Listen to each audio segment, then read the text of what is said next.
Hello President Washington, I'm an amalgamation of ultra-conservative voices. Everything I'm about to say is literally a quote made in public by me, Sarah Palin, or my Tea Party type friends. Well, it's a pleasure to meet you, Mrs. Palin. Thank you for visiting me at my home. I want people armed and dangerous because we need to fight back. Thomas Jefferson told us having a revolution every now and then is a good thing. We the people are going to have to fight back hard if we are not going to lose our country.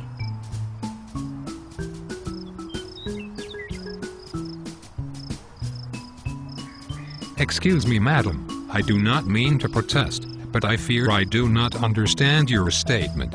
Thomas Jefferson was a friend of mine, and I led the American Revolution. I wasn't aware that America had fallen into a tyrannical monarchy again. Is it really as bad as you say?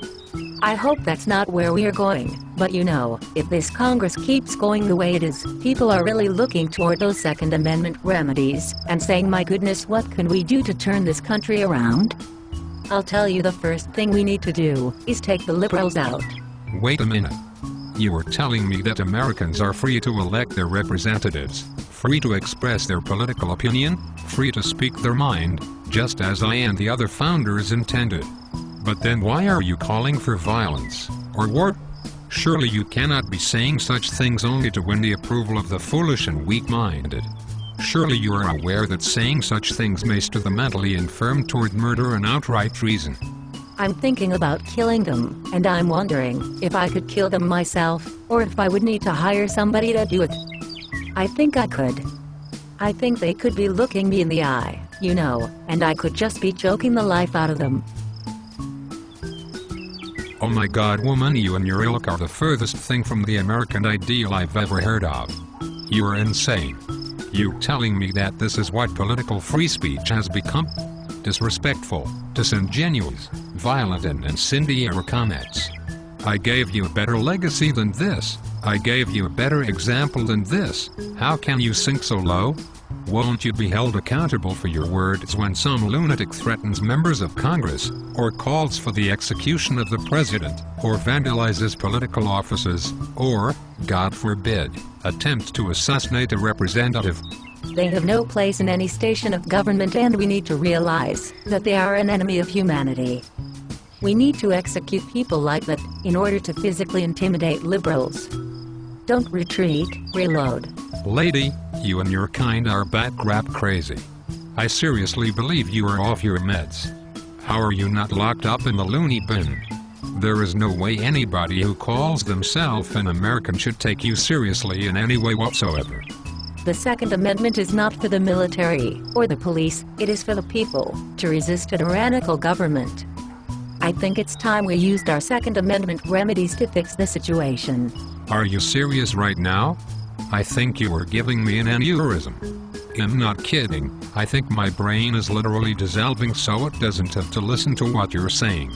The Second Amendment says that we have the right to bear arms in order to keep a well-regulated militia, aka an army. We didn't write the Second Amendment to encourage psychopaths like you to shoot your own democratically elected officials. In my time, we had no choice about who represented us. We had to use guns because we had no vote. We fought to give you the vote. What kind of nutjob declares open war on their own elected officials? You are insane. We ought to find the people who are doing this, take them out and shoot them.